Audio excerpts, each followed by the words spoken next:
Okay, now it's all settled. So I'm sure you can see my screen now. Hopefully, on my side, it says that it's visible. Um, if all is good, we'll just carry on.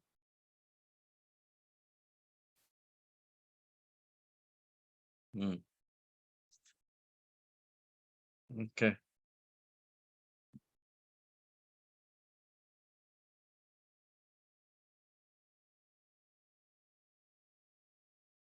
Okay. I was doing the site operator previously, and there were some examples we did. It wasn't very complicated. I just showed you a few things about site, the difference between using in URL colon versus using site colon. So that is out of the way. Now, the second important aspect of how site can be optimized to find multiple domains. We'll try that first. Let me show you some of the examples I picked for you. I'm going to zoom in a little.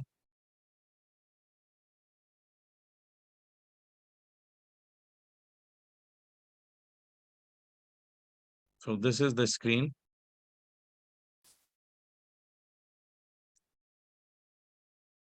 Now I've got this query, which is what I'm going to put and run in the address bar. I want to mention here that site operator. Apparently, it's an absolute command, which means that it usually works alone along with other operators, but you cannot have a second instance of site to run alongside, as you could see in one in the same search query. So this is a restraint. And there are times when you want to run searches for multiple domains, or you want to be specific to find something within more than one domains at a time. And the only caveat here is that it would not function together, and therefore this restraint would literally kill the query totally, like you'll get zero results.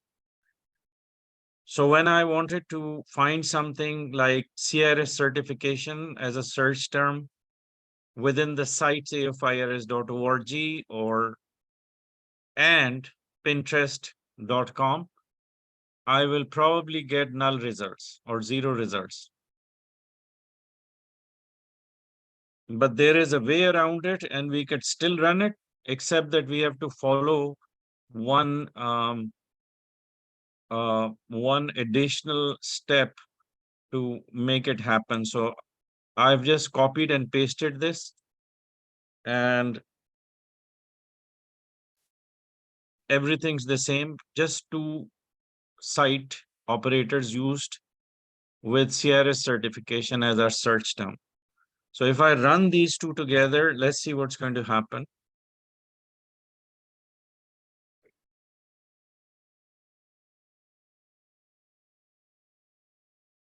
I'll get zero results.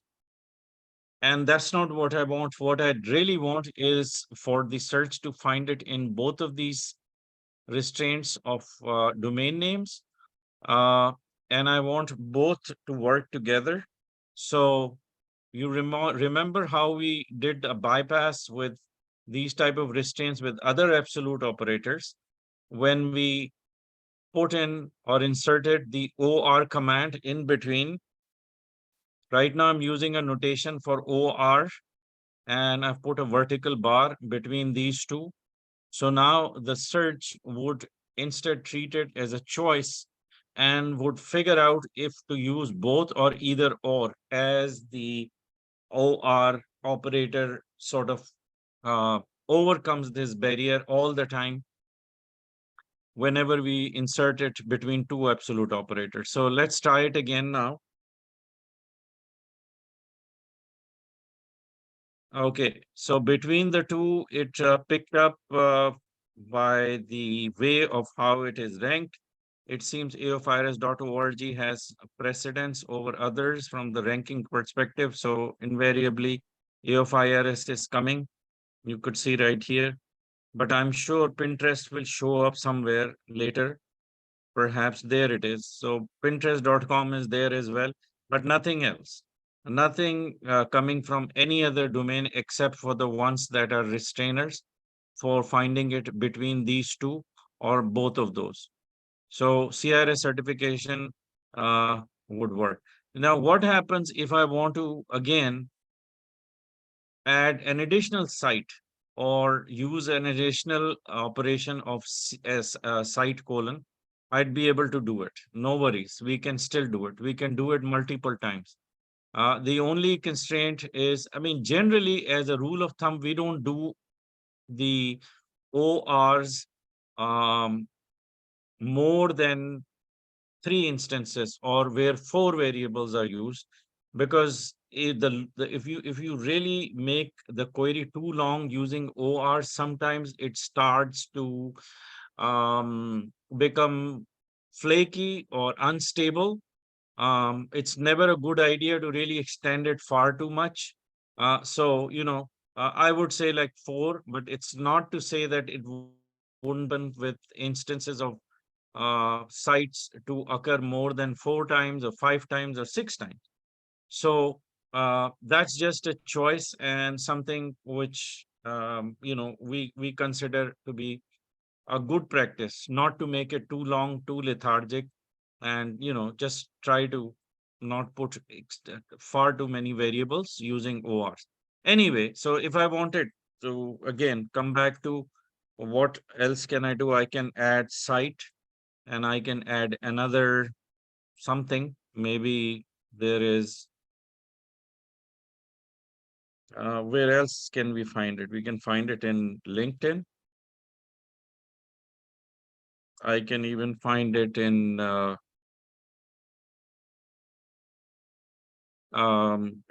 Facebook. Okay. So now I've got 1, 2, 3, 4 sites that it can look into with the odds, and the term is CRS certification. Let's see what it does.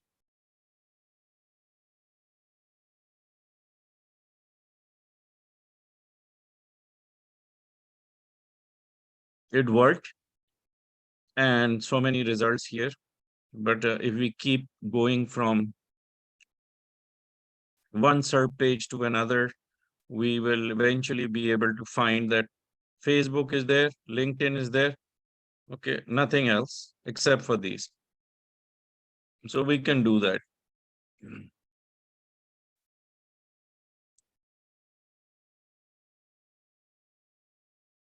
Let's try another one. So the 2 is really a correction of 1, which is what we have discussed. Now I'm going to talk about extensions, which is something that works as well without putting the entire domain name. You can use an asterisk, and you can have the asterisk followed by a dot, which is a separator between the domain extension type. So if it is .edu, I have used not knowing or giving it you know, giving it an asterisk to symbolize as a placeholder for any domain which has an extension like .edu. Okay.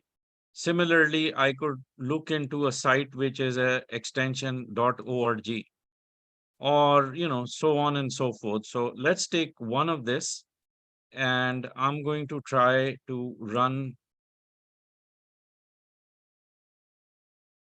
I think I've done it here somewhere. Yeah, maybe this was the one. Okay. No, this is the one. So this is exactly that's been copied from the one that I was just referring to. We've got site asterisk .edu site. Of course, don't ignore the OR. Then we've got site colon, again, same thing, same.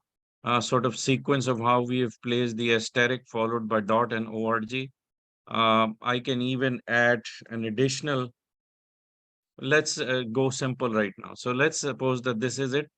And what is this saying? It's saying that find all those pages that has the words CIRS certification in it, except that make sure the site is actually something that is coming from or originating from or has a domain name of an organization.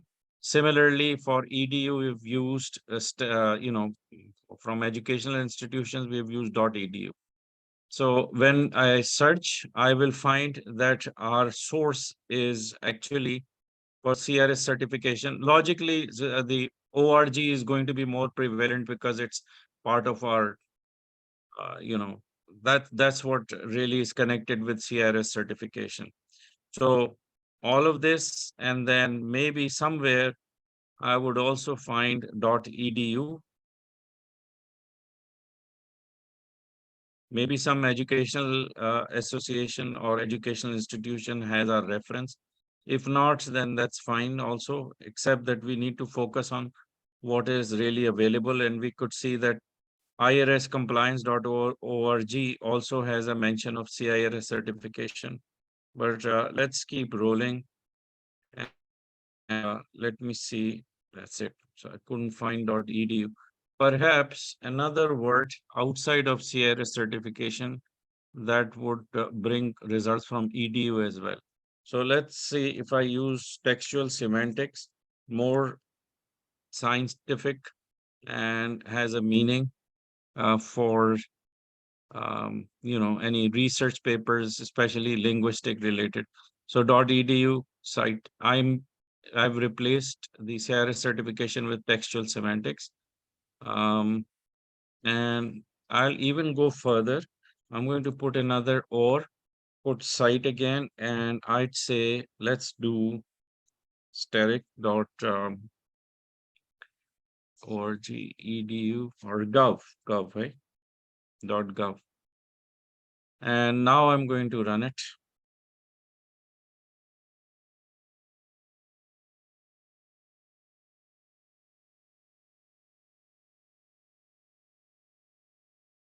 So as you can see in the results, we've got 9,430 results. And you could see that it is coming from sources like nih.gov. It is coming from .org as a source. And perhaps somewhere it may also have .edu also.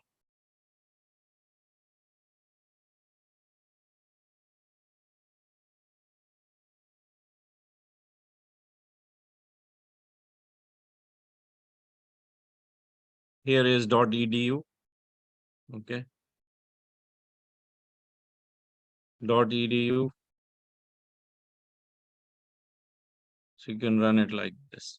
But if you feel that you are kind of restrained in getting, or you're getting, let's say, far too many search results, and you want to really drill it down on more focused results, you may want to try to eliminate some of the what you call the flexibilities you have given for the search.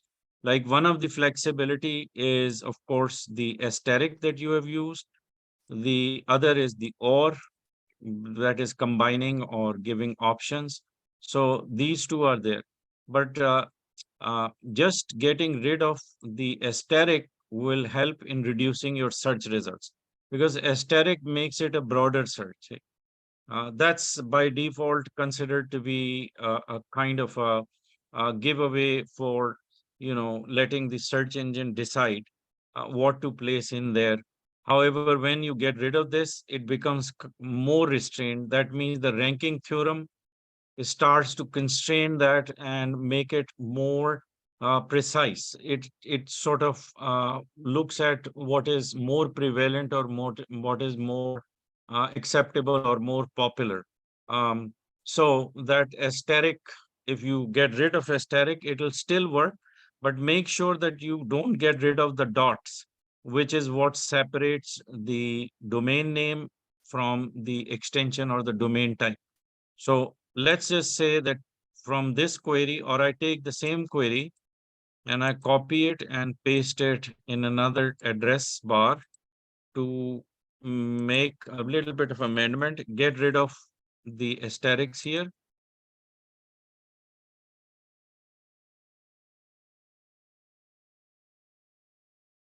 Now I'm assuming I'll get more precise results or precision results. Precise is not the good way of expressing it. Who knows if it is sufficient enough or if it is complete enough to give you exactly what you need, but it is going to reduce the results and perhaps bring higher quality results for you. Okay, so just changing, rephrasing it. Now, if I do my search again, keep getting this because I'm not right now sitting in, okay, so only 56 results you could see. Now compare 56 with, where were we using it? Yeah, 56 with 5,690. Now it is for you to decide if the quality is good enough for you or you feel like you want to go back and explore more using asterisks as a placeholder for the domain name itself. So what we came up with, and I'm going to record this, meaning that I'll put this in your, um, so let me do this here. Let's just call it,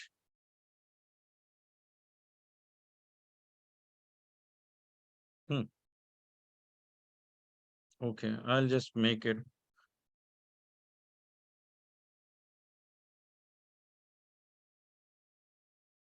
okay. So we've got more results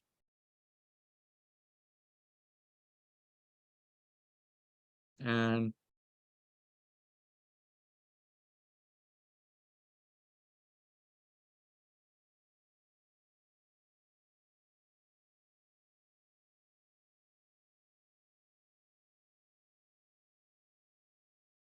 putting asterisks. Sorry, that should have been less results. Okay, I'll make that correction. And this is more results.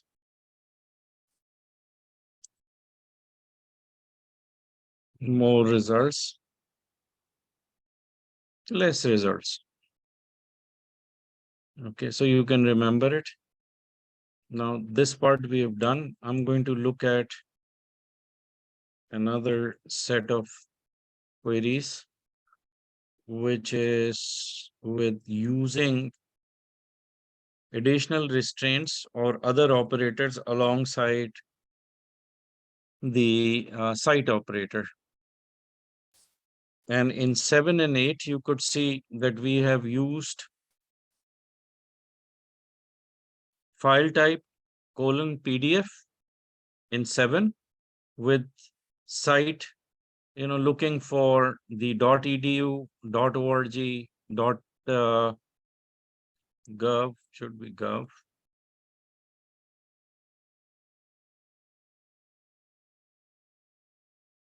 And comparison between 7 and 8, what we have done in 7 is that we have added the operator file type. So to restrict it for it to bring the results from PDFs, and also textual semantic as a word or as a search phrase we have used without attaching it to any other operator, which means it can be found on pages, either in the HTML tags of those pages that can be from coming from title or body of text or anywhere else. So there is no restriction on where to get it or where to find it. But in 8, you could see that we have also used here in text colon textual semantics, which means that we have added in text to it. Okay. But logically, what happens usually is that when you're using in text is finding it in the body of text, and there's a likelihood that you will find it somewhere on that body of text. But if you restrain it with another instance of using, let's say, let's just take the same query. I'm going to replug it here. And with one variation is that I'm going to replace the in text with in title, for instance. Okay. Now what will happen, or what has happened? What has happened between 7, 8, and 9 is that 8 more likelihood of finding something, because it is going to cover a larger area of content to vet or to look into. And likelihood is that you'll find the textual semantic as a term. But when you're doing in title, it might be a little bit difficult, because look at the restraints. You have to have this information coming from pages that are attached to educational site or organization or government, as well as coming from PDF. And then on top of that, you want the title to contain textual semantics. So it may or may not work. Okay. So it is 8 is more likely to happen. 7 is even more easier, and 9 is more restrictions. Okay.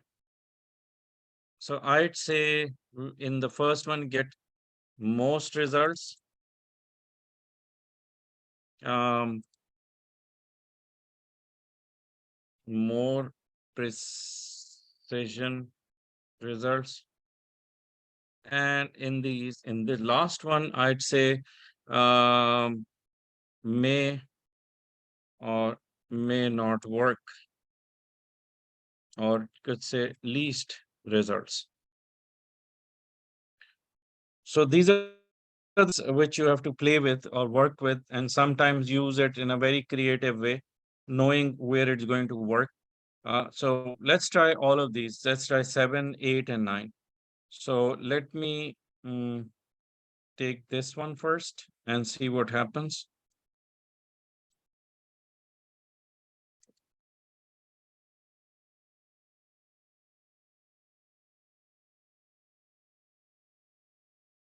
This is the one. I was playing with it before I started this. So basically, these are all, I've tried them. So let's take this one. I'll just paste it so that there is no difference in what I wrote. I'm sorry. Yeah. So let's try this one. Let me get rid of others so there's no confusion. I'm going to close this one. Anything that I don't need, I'm going to close right now. Okay. So running the one that is leaving textual semantics open for it to be found anywhere on those pages, and I'm going to do search.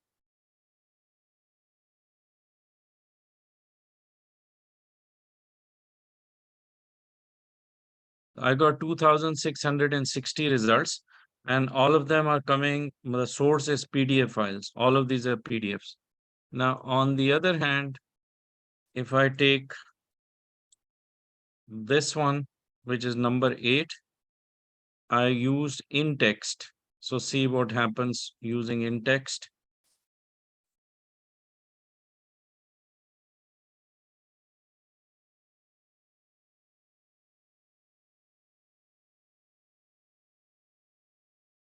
Two 570. So more or less the same with a little bit variation.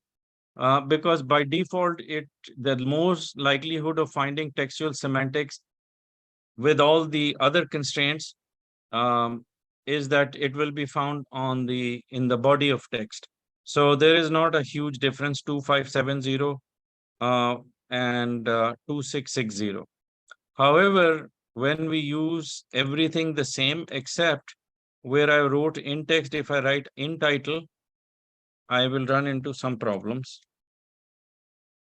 Let's look at that.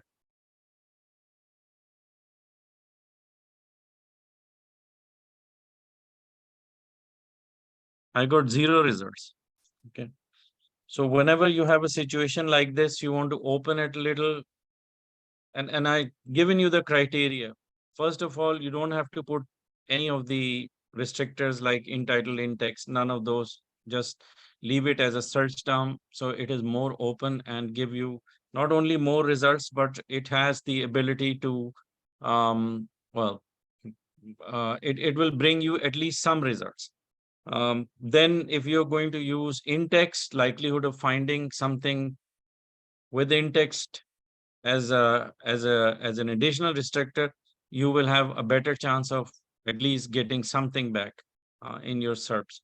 But if you're going to put it put use in title, then be more careful. If you're using in URL, then be most careful, because in URL colon want is very finicky. As I told you, singular, plural matters, words matter, and it has to be something which ideally should be part of the link, or typically should be a convention for anyone who is familiar with the link structure. They know that certain wordings like main navigations or main pages or dates and things of that sort usually are part of how the in URL or the URL is put together. So just that in URL is a restrictor you have to be mindful about, and in title, due to its length or its preciseness, for containing only the title statements. Yeah.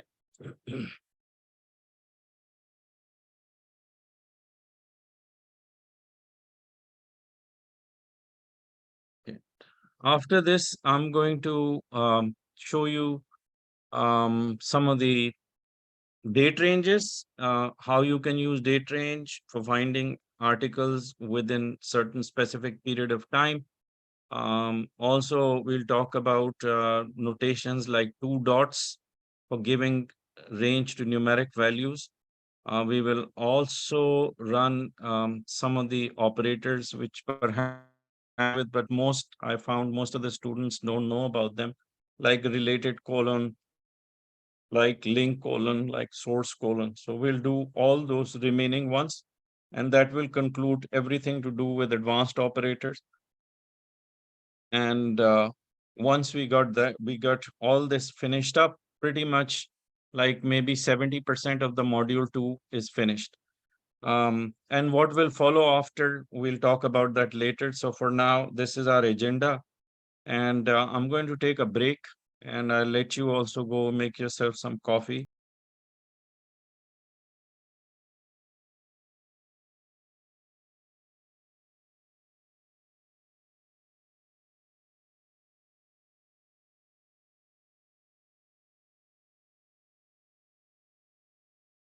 Okay, I'm back, and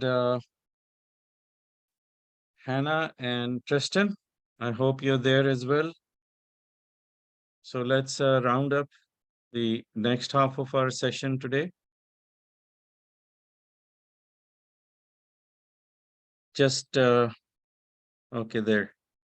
Okay, both are there. Excellent. And you can see my screen obviously, and you can hear me. So we can get started. I just would like to introduce an operator. It's called related with the colon sign, as you can see right here. Okay. Now related has a very peculiar function. It is somewhat distinct from everything else that we do with operators we've done so far. One thing about related is that it is only going to look for sites that are similar to what you declare after the colon sign. So if I wrote related colon followed by CNN.com, the related is going to look for similar sites, or going to look for the competitors or people in the same line of business. So mainly what related would do is look at the HTML side of pages to figure out what are the that are placed. Remember, so far we don't have any operator that is looking for keywords in the meta tag called keywords of the header portion. Um, that is always there, but it is not visible to the end user. So because it is hidden, and because you feel that with the keywords, or rather the search engine thinks that if the keywords are similar um, with other sites, or how many of the keywords have similarities, that's what it's going to bring, and think of it as a competition. But lately what has happened is that the utility of related has been reduced considerably, because it is not giving the results it used to give. One of the reasons is that the search engine feels that people are doing what they call keyword stuffing. and they're putting keywords in there only because they're popular enough and they would give a higher ranking for the websites. So there is these stuffing going on, and therefore they don't think those to be as relevant, and they discourage it. So you don't get a lot of results. And one of the things that, first of all, let's look at the functionality of it. So as you could see that I have used CNN.com as a reference point, or what is declared after the colon sign is not exactly what search would look for, but rather it is a comparison and therefore a standard of something that needs to be associated with similar to this standard. So CNN.com is not going to appear when you run this query. As you could see that I have to put the entire domain name. So CNN.com is the site, and I could, when I clicked on search, what I find is all those other sites that are comparators like USA Today, Washington Post, C-SPAN, Weather Channel, Associated Press, Bloomberg, and so on. So these are all news agencies, something similar to CNN.com. Uh, and what you will notice is that if you scroll through it, you will find that none of the results contain the word CNN.com. And for the logical reason, as I told you, it's a reference to a similarity of what could be their competitors.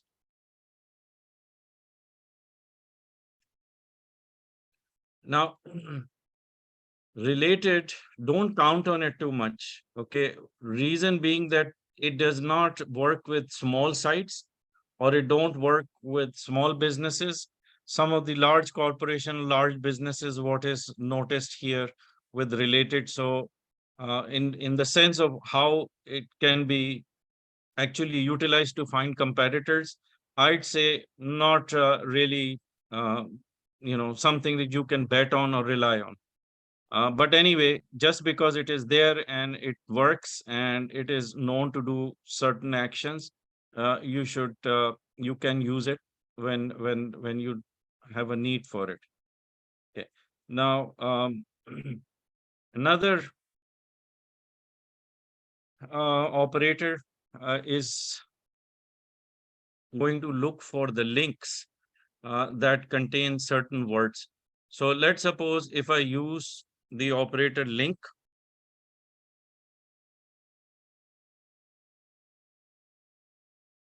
Let me just, first of all, I need to just put something on the map so that you know what we did with the query. So this was the example we did, CNN.com.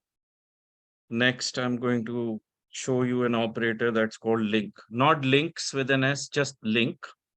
And what link colon does is that it declares a property which can be a word, or it could be a domain, or it could be anything that is in the form and shape of what could be occurring inside of a link, like even the backslashes, similar to what you learn in URL. So what the difference between link and in URL is that link is going to look for all those links, every link that is out there that contains these words or domain or whatever you declare after. So if I am to run something like AOFIRS.org, this could be one example. The second example could be link A of IRS. I could also run link A of IRS member, or is it? Let me check A of IRS.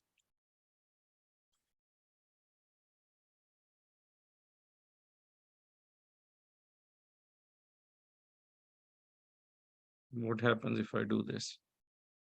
Okay, so it is this one. So let's say I copy this or up till here and insert it.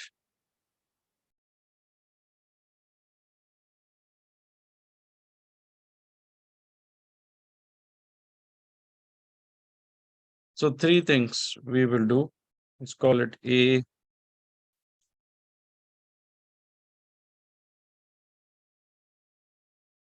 B,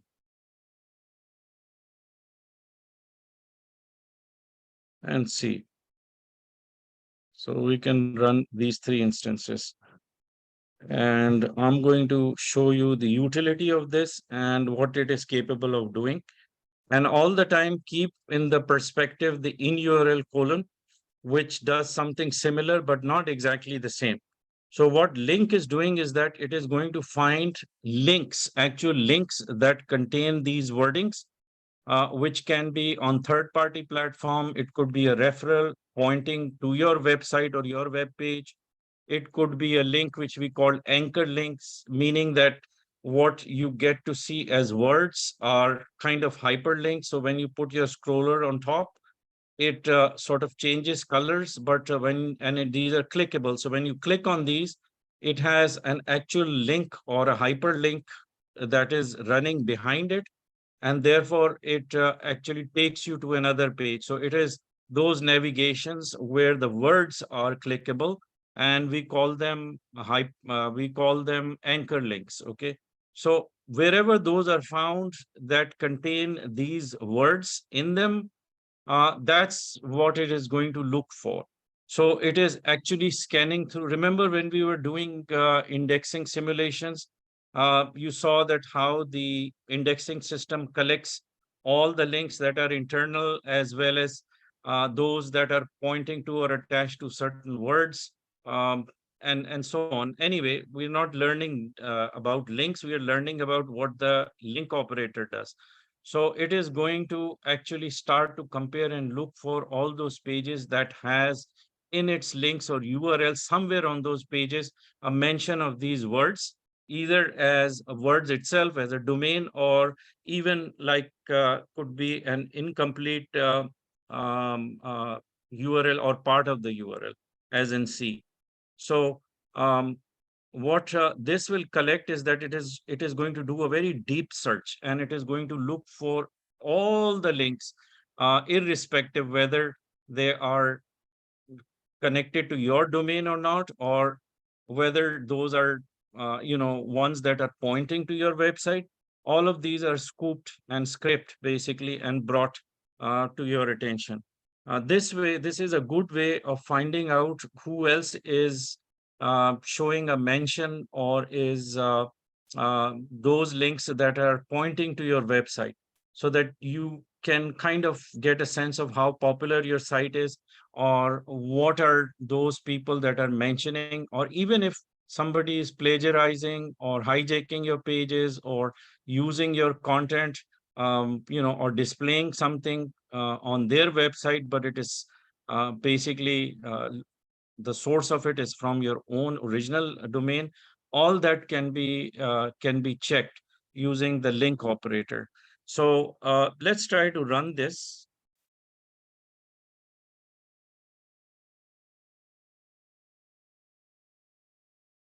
So link colon, this is the operator. I've used it here, like I used AOFIRS without .org, just putting AOFIRS.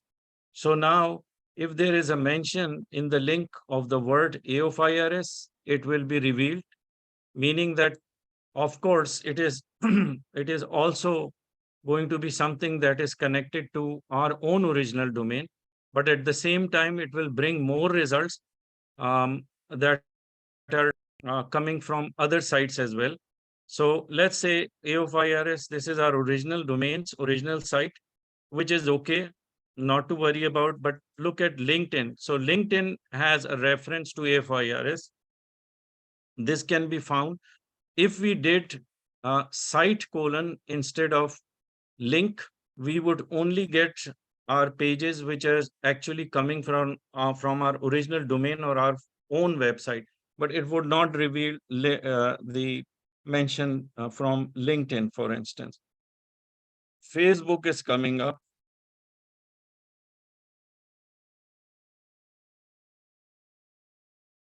There'll be others also. The website is so large that invariably you could see AOFIRS domain. YouTube is showing it. Someone mentioned it, like this guy, Robert, he works for us. So it's coming from his website.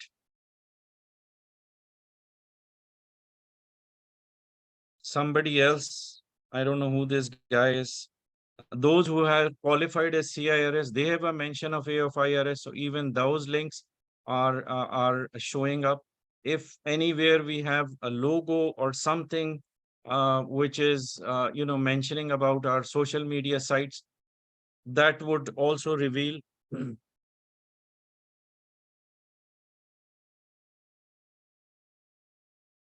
This keeps coming up because I'm using a proxy right now. That's why it just keeps coming.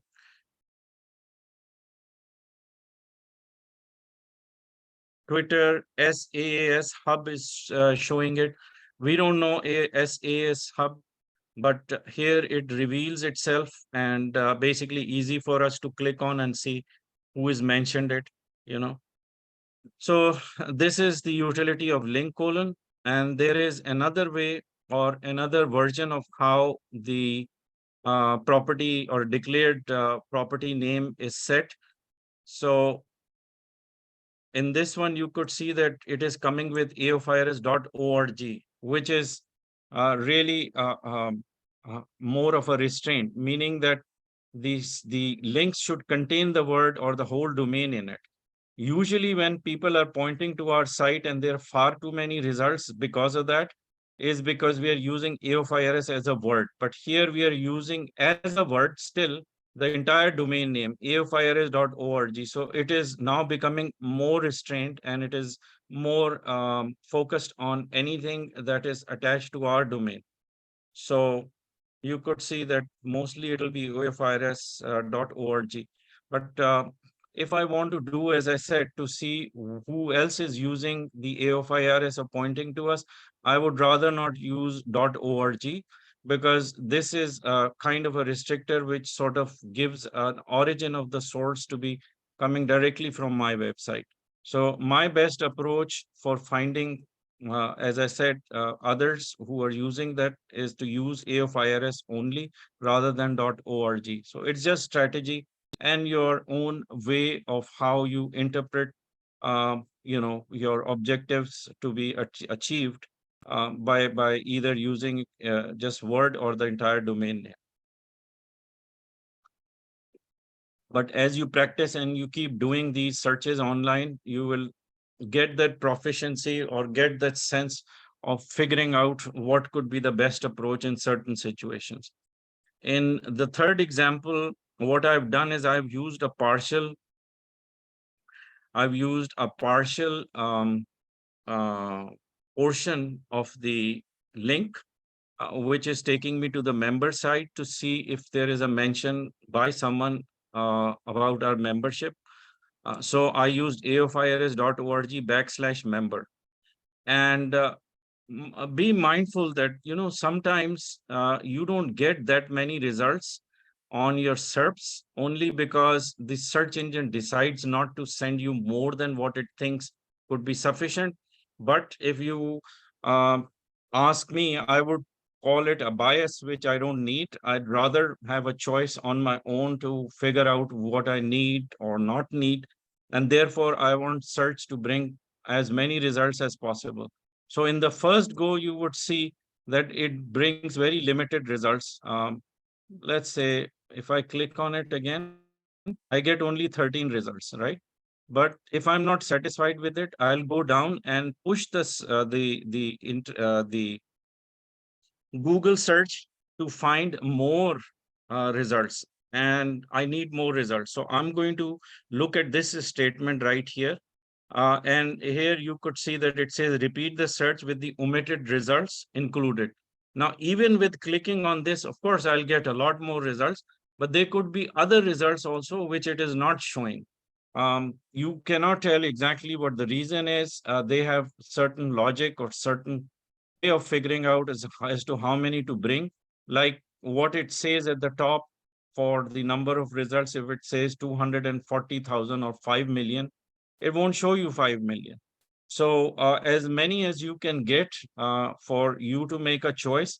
You may want to perhaps extend or ask it to do a little bit more by clicking on this. So let's see what it does when I click on asking it to give me more results. So let's suppose I got only 13 results and I click on this one at the top to repeat the search.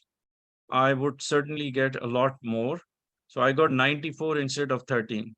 Similar thing happened to me in when I did link colon AOFIRS. I only got maybe 60 or 70, but when I did click on the one that says to give me more results, it gave me 240,000, or at least the number which brings a lot many more of SERP pages, not the 240,000 precisely, but a lot more than what it showed me before. So that is always a strategy whenever you feel that you're not getting to what you need. You can ask it to bring more results. Now, there is another kind of operator which we call source operator. These days, you don't need it, but, and I'll tell you why I say that, is because what source used to do before is that it used to tell where it is actually coming, where, what is the origin of those results, meaning that if it is coming from news source or it is coming from blogs, or if it is, something just HTML pages or PDFs, whatever the source was, it used to reveal. And the other advantage of using source colon was that it used to bring even images and other information which you may find useful, that is connected to that domain or that keyword which relates to that specific type of pages which would contain those words or those search phrases. So the source was bringing all sorts of results. It would even, I mean, besides the images, it would bring results like, your email addresses. It would bring, something that you learned about ontology when we were doing the user intent translation.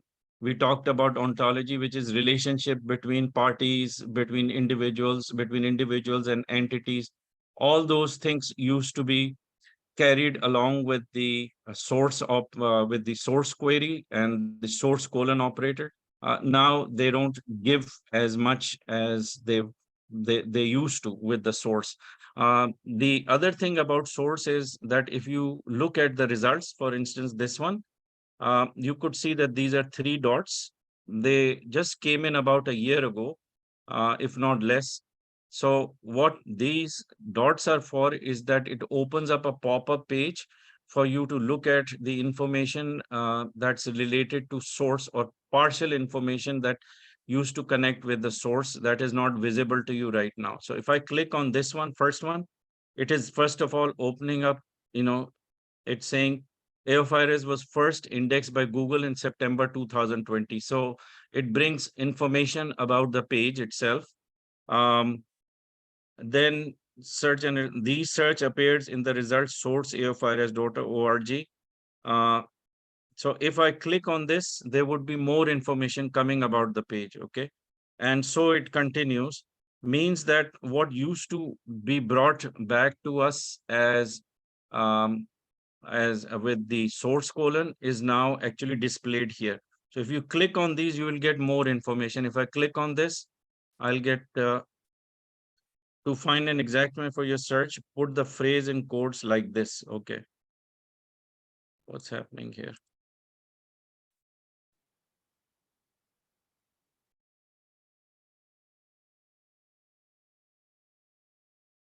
Not much because it is a home page. Let me click on this one.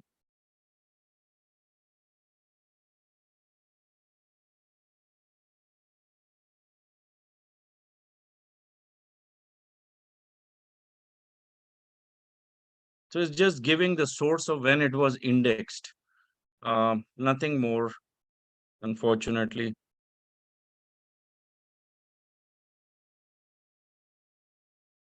LinkedIn, okay. It is coming from Brazil, br.linkedin. So this page is coming from br.linkedin. Um,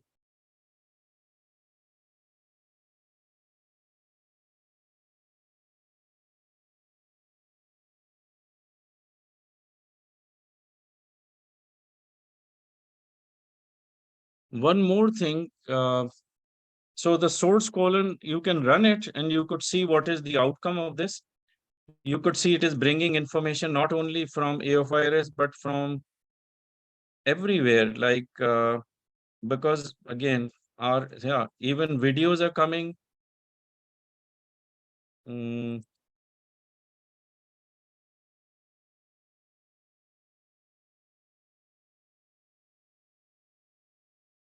YouTube videos are coming, social media, all my social media accounts are linked. They're coming. Crunchbase, it was way back, long time ago. This is coming. This is an old video. So everything like pub HTML, we used to have it in 2013. That is pulled also as a record. Even though if you do a regular search, it wouldn't be, it wouldn't come up as much because not many people are going to this link, and this link is pretty much dead. Like we didn't use pub HTML for many, many years, but still it's going to scoop it up and bring it. So the source works in that sense, is that it collects a lot more or scoops in a lot of information from different sources. Um, Images are coming.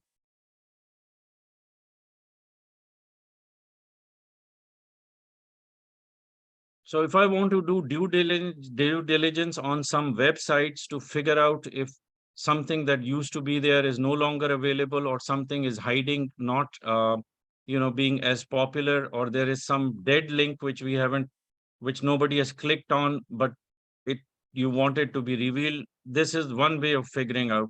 When you're doing due diligence background checks, for especially for sites that have disappeared, or some of their content is no longer available, you may want to try this out as a last resort, and it might just bring something for you. um, I don't know if you know about a site called Wayback Machine. Anyone? Tristan or Hannah, you heard of Wayback Machine or archives.org?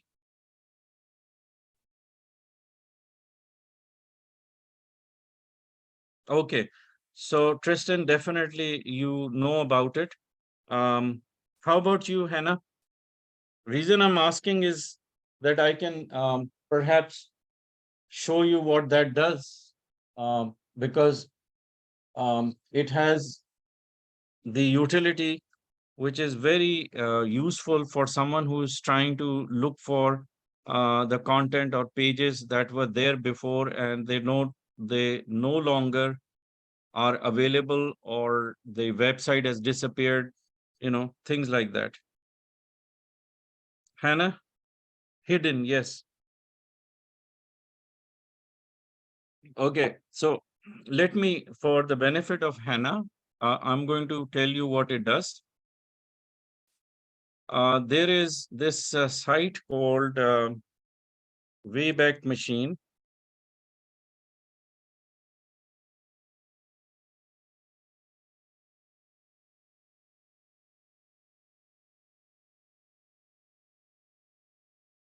I have to put up with this thing because I'm using proxy, like I said. So it just sort of always brings this screen. Okay, so let's go to Wayback Machine. Let me tell you what it does after I give you an example of what it brings for something that otherwise would have been disappeared, or a site that is no longer available. I can get to those sites because what the Wayback Machine does is it copies or caches. There's a technology called caching technology. It captures the image of those pages and sites that that is, let's say, is running currently, but you know 3 years from now they would probably disappear, or some of the pages would automatically be changed. So to keep a record of all that, what Wayback Machine's mission is to capture through images all those pages and archive them, so that you can always go back and look for something that has been there, as well as for using it as an evidence in court of law to see if someone has moved or changed some content. And at the same time, it is obviously an archive that you would think as a third party, uh, capturing information that one can rely on, because it's not something that you hid or something that otherwise has been manipulated, but rather a third party keeping a record of something. So it is more credible information. So let's see, and I'm just going to show you a simpler way of finding something that disappeared long time ago. So we had a website called Be Vocalized, or there was this technology way back that we created, predecessor to Siri, and that website had been around till about, I think, 2013. So it's long gone, it's been sold, and I wouldn't think that I would be able to find it. However, if I want to look for it, I'm going to just simply type bevocalize.com and say browse history.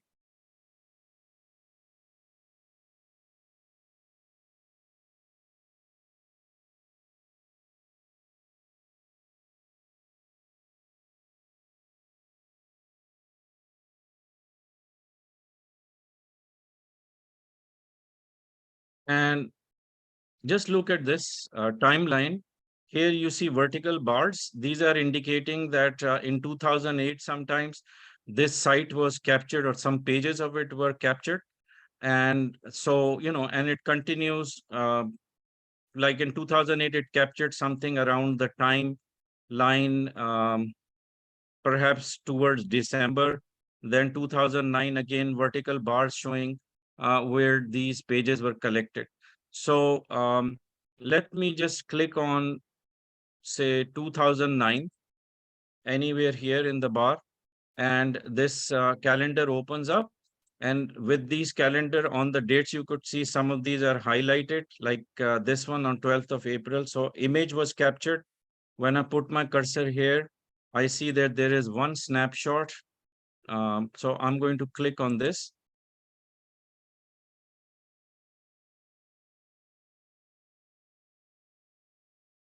And I'm able to find some of the content, or some of the content of the page is recovered. You could see right here.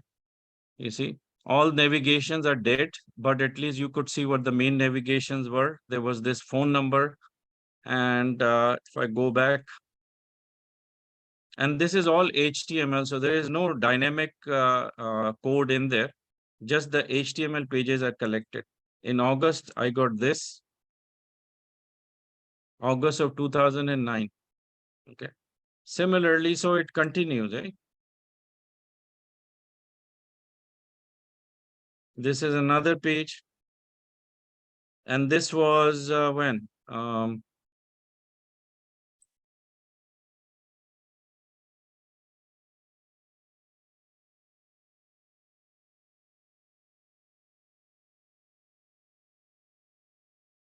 2008, somewhere 2008.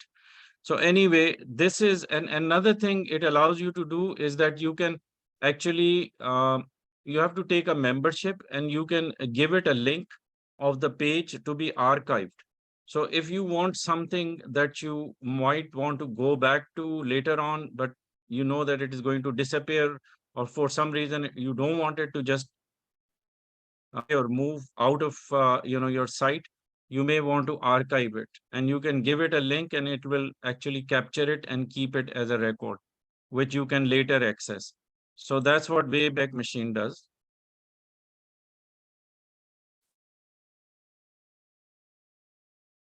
Yes, just HTML.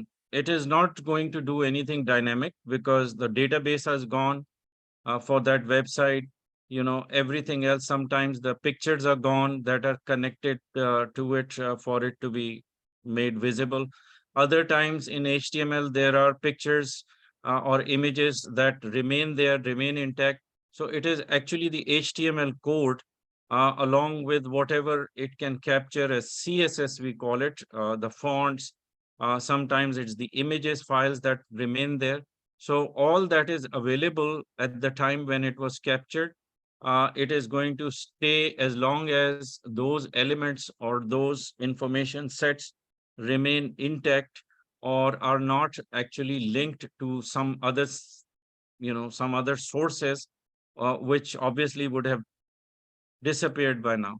So yeah, just HTML, I would say, to give it a safe kind of give it a safe statement. It is mostly HTML that remains intact. So we did related, we did link.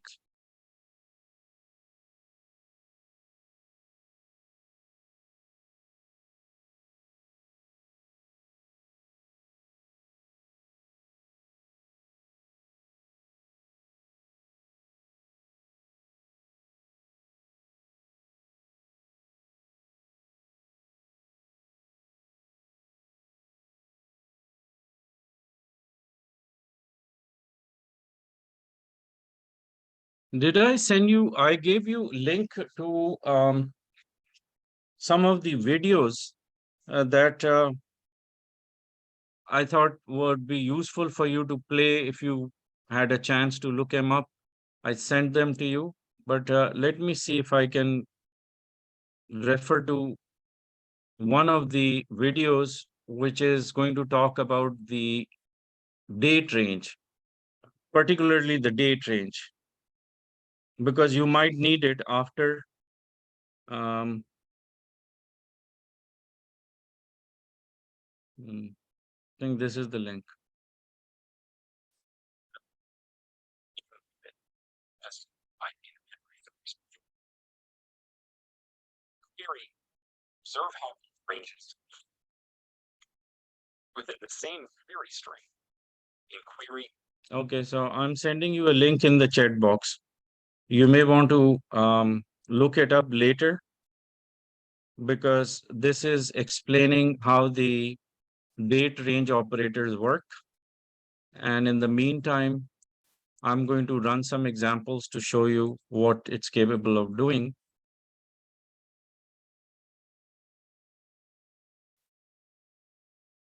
So let's just look at this um,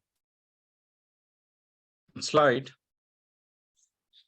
You know, there used to be an operator called date range with a colon sign. It was the operator that people somehow are still trying to use, but it won't work because it's depreciated or it is no longer functional. So forget about date range colon. If you heard about it or looked it up on the internet, this is not going to work at all.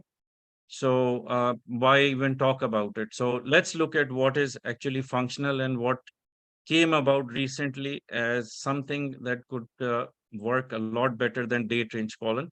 This is called after and before colon. These are the kind of operators which would be um, easier explained if I can. Well, let's just look at the slide first. So what we have here is an operator called before colon and after colon. What before colon does is that it you can give it a date and it would find results in the same query, or you could say that before colon can work with any other operator as if it is part of the same search query, and it would function as a restrictor to ensure that whatever back to you, they are coming from the date which is before what is declared in terms of year, in terms of the entire date itself, like with a month and a day intact.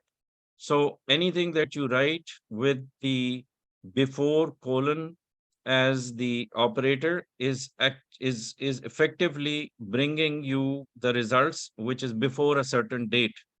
Uh, Similarly, after colon is the operator functioning similar to before, except that now you're telling something which or giving a date which would bring results after that specific date.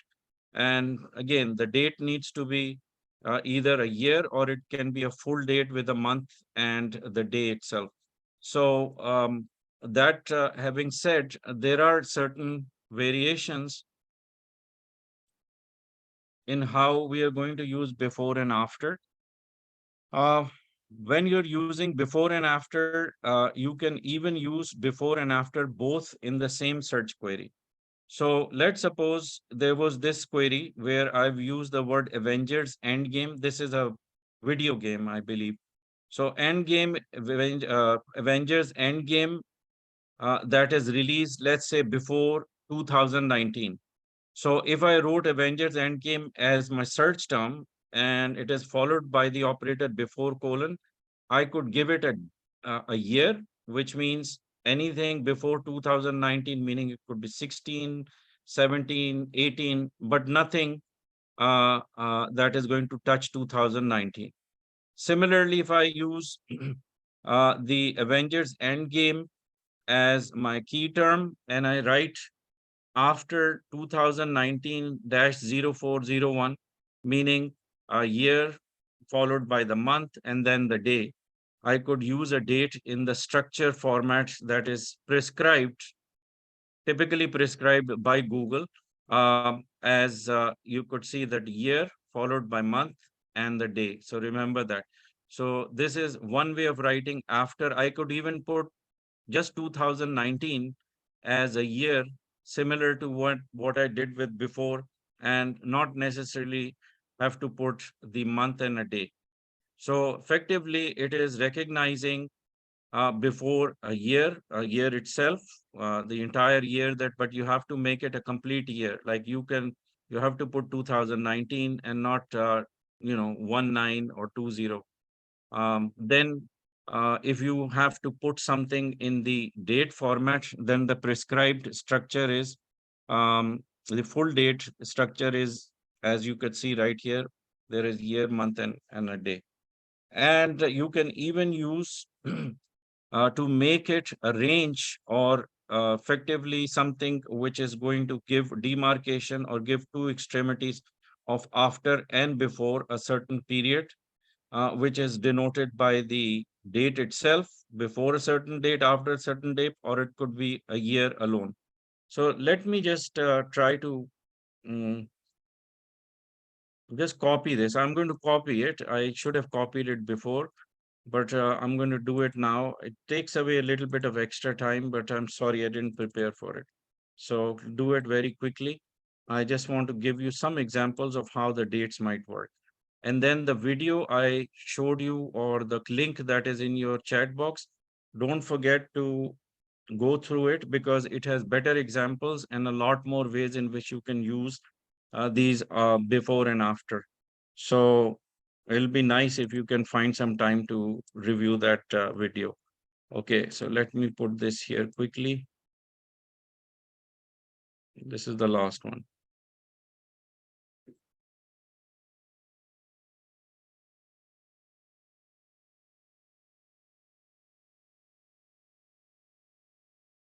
Yes, of course, Hannah. I'll give the link again. Not a problem. So right now I'm just copying these and I'm going to call it before and after.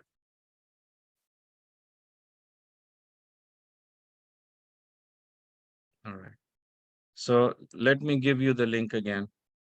Let me check where I put it. Here.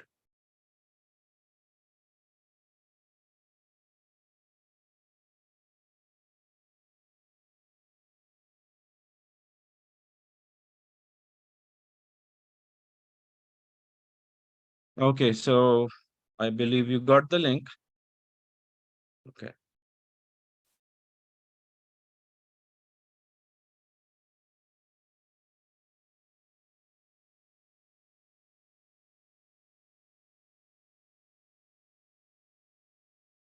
I don't know.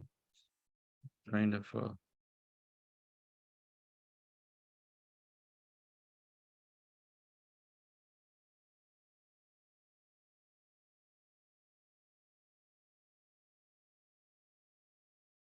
Okay, I'm ready now.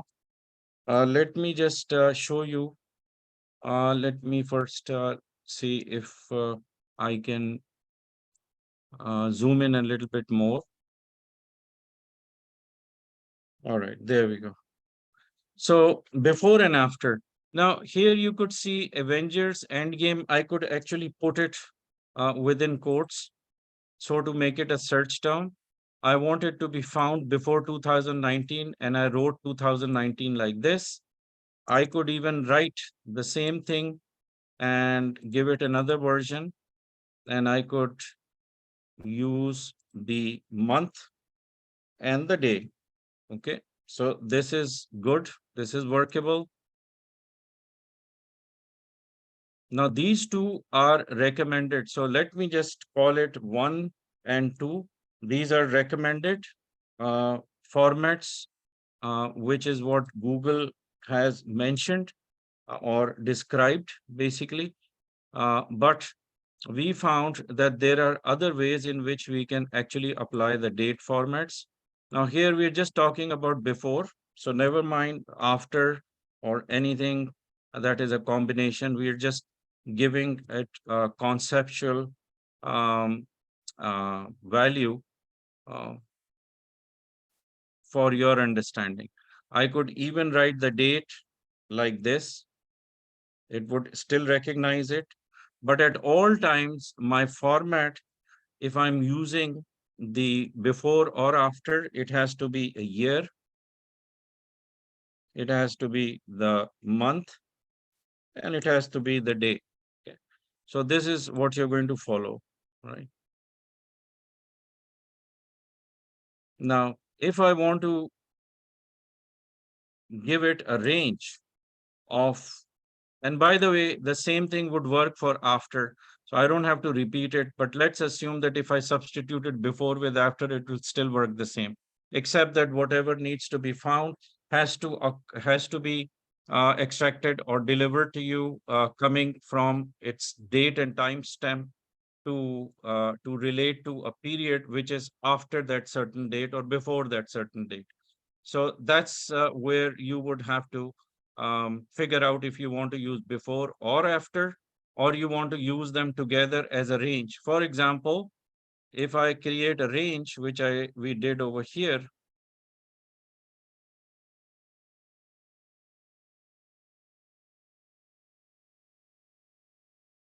see, we have used a range after 2019, March 1st. Here, I have used before 2019, March 5th. So what are the days that it is supposed to bring this back within the period of time? That would mean it's the month is the same between 1 and 5 means that it has to be the 2nd of March, 3rd of March, or 4th of March, but cannot be 5th of March. Um, or it has to be, yeah. So this range is giving a period from which it is going to bring the results. Okay. On the other hand, if you're going to bring, or if you're going to,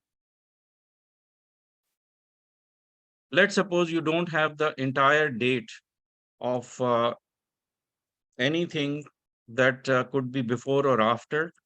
Let's suppose it is somewhat a situation where you don't remember the month or the day. So could you be doing something like this?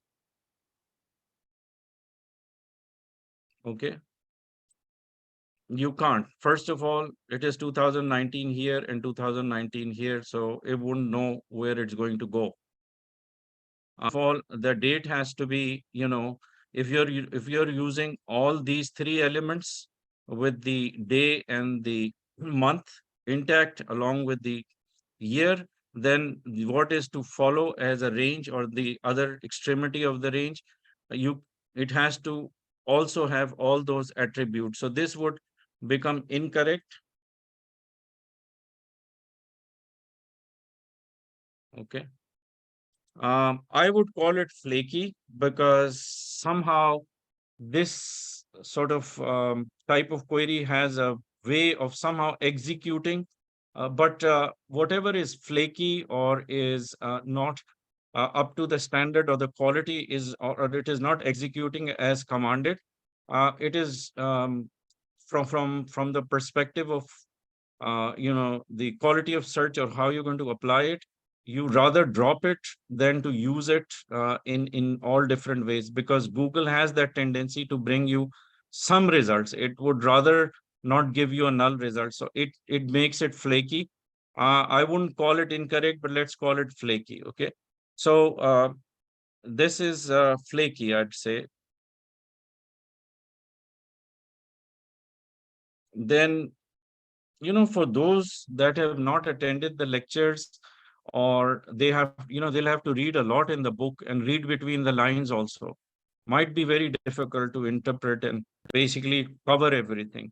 So I'd encourage everyone that is not here today to listen to the lecture, because you may not be able to pass the exam, and then uh, you know it it's just one of those things that our objective is really to um, for us to make the course delivery successful. There is a criteria where we see that how many of the people became, how many of the students became CIRS. So I'm striving to make sure that you pass the exam, but at the same time, I feel that I should deliver some of the messages as an indication that there could be slightly more that you will have to put in as an effort in order for you to cover these things. Anyway, there is uh, going to be more of the examples I want to give, and it's hard for me to run these as queries all the time. Um, but there would be queries we will be doing. At the same time, there is some do's and don'ts, and some of the things which you should be careful about, and other uh, ways in which you can optimize your search using it to your advantage. Okay, so I'm using before and after together. At this, okay, now what happens if I use 2020? Would it work? Flaky, but works. Okay. It's not recommended, but it works. So Google wouldn't recommend it. It would just tell you to write something which is written as as I mentioned, year, month, and day. But things work. Sometimes we don't know the exact day. We know the period. We know one date, but we don't know the entire date. In those situations, you can try these out, and it would just give you some results. For some of you, it'll give you even satisfactory results. Okay. So this is outside of what is recommended, and that's what I'm teaching you. Um, okay. Another thing,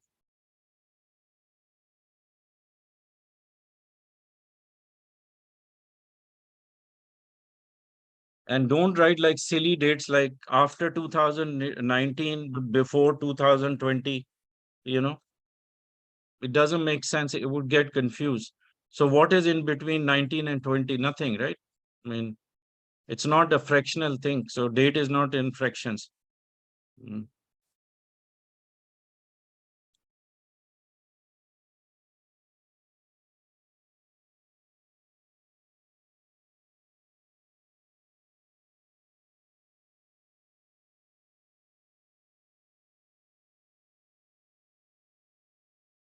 By the way, all this is actually discussed in that video.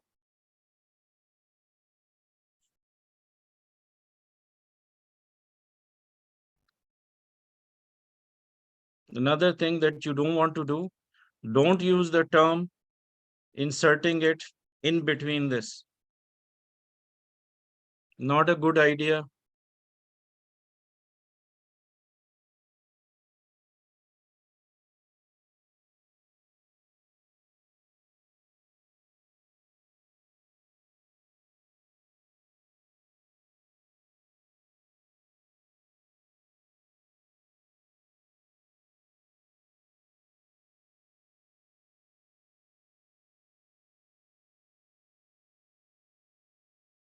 Use these notes to your advantage.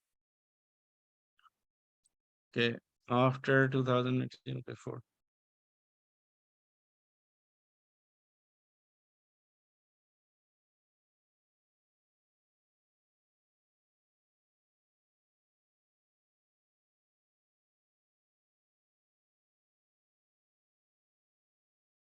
This is fine.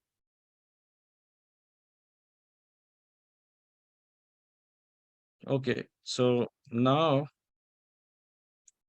this is a bit of a complex query, so I don't want to use this one. Let's try something simple with the date ranges, okay? Let's try the news because that is what normally requires for us to find it within certain date ranges so that we know um, that it's coming from, it is recommended um, within certain date.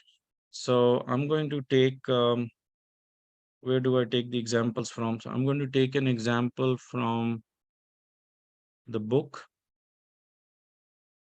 Date, where is it?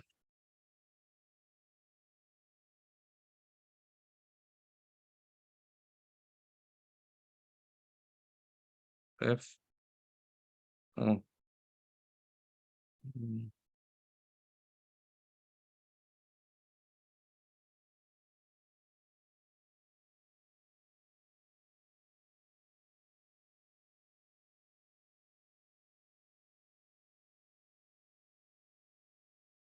Same example. Okay, never mind. Let's just create a search query. I'm going to try to find something um, like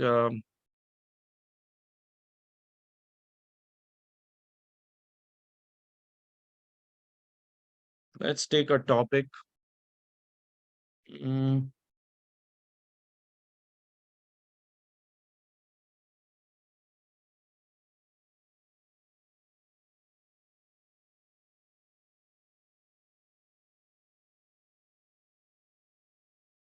Search algorithms.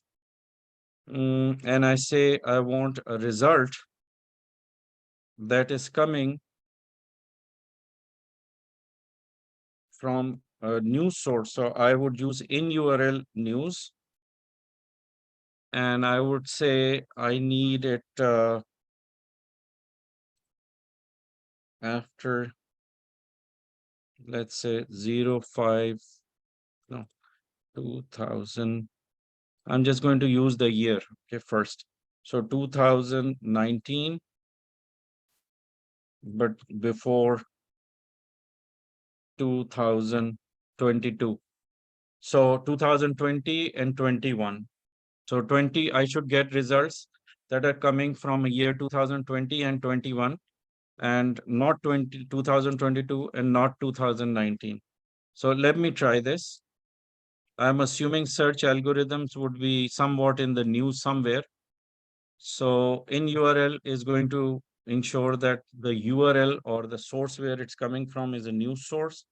So taking this as an example, I'll insert it in my search box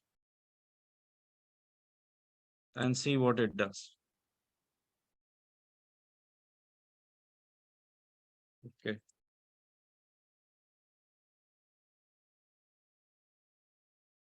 come on. It just penalizes me for some reason just because, again, okay. So let's just focus on the dates. I got results using search algorithms as my keywords. I got the date August 9, 2021, May 24, 2021, 21, 20, 21, 21,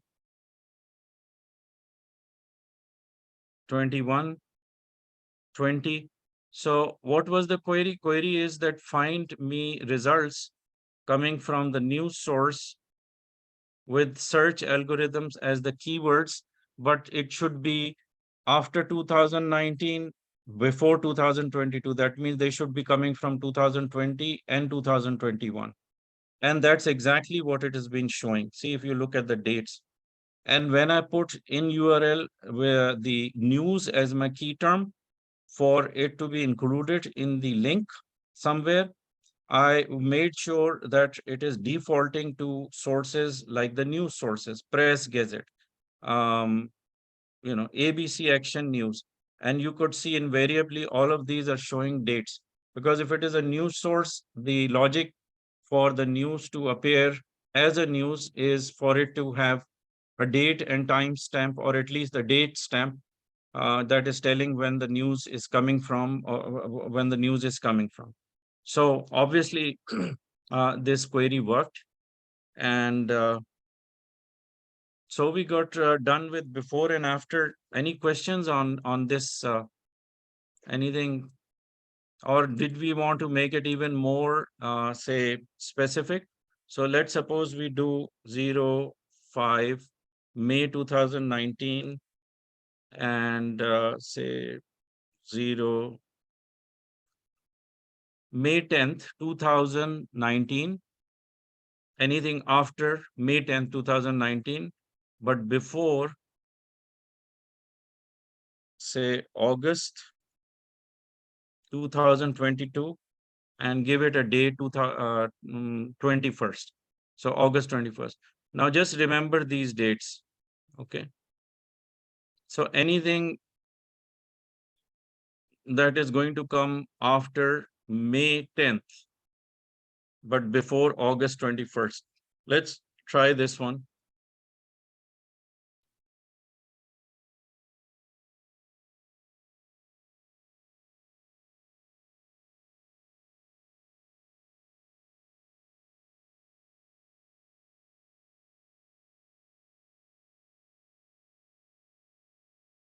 So this is August 18th, not August 21st. It is working August 19, 2022. Similarly, there'd be something in 2019 also. So let's see if that can be found. May 15, 2019. So May 15th is after May 10th, as you could see right here. Where was it? May 15th. So, this is a very good query to make if you are sensitive about date and you want to be precise. You can use this.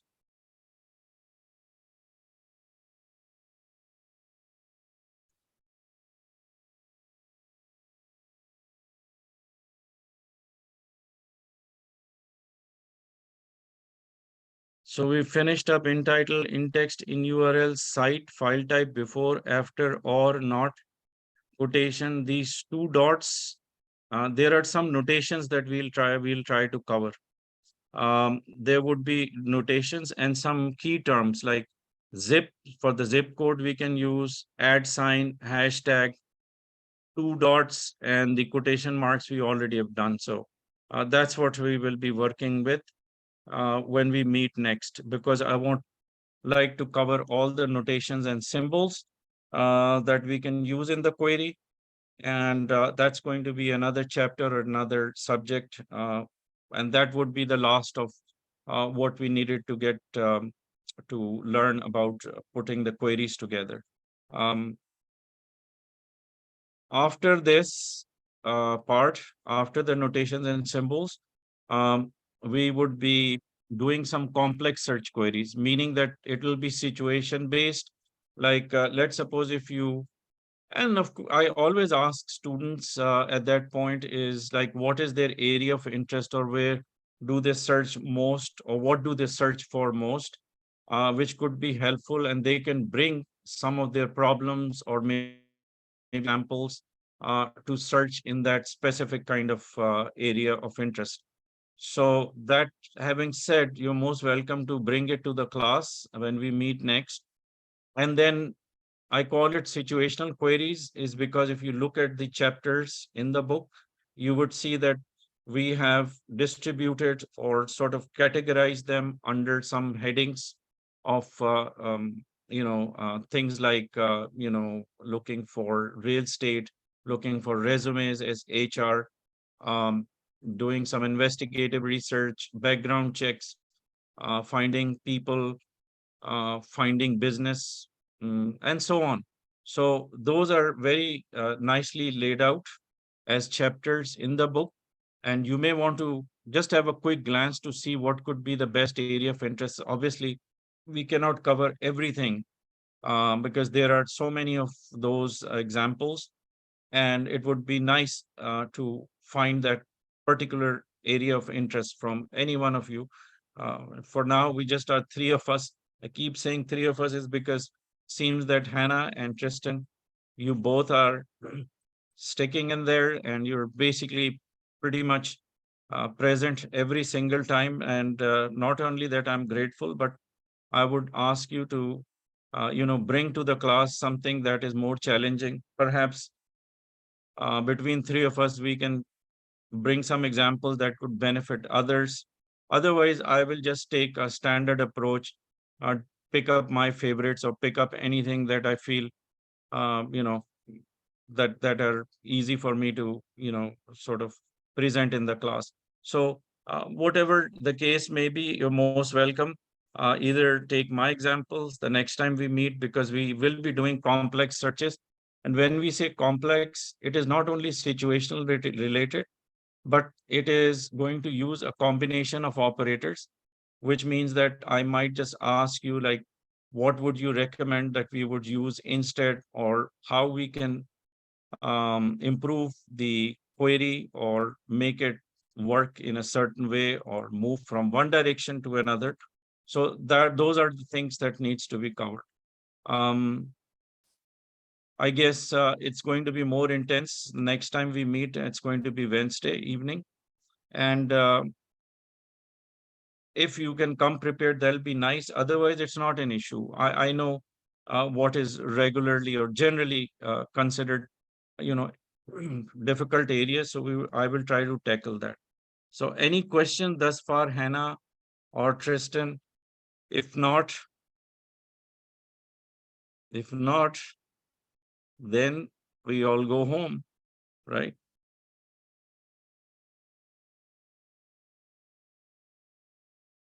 All good so far? Okay. All right. Thank you. Good night, Hannah and Tristan. Have a nice evening. See you next time. Bye bye.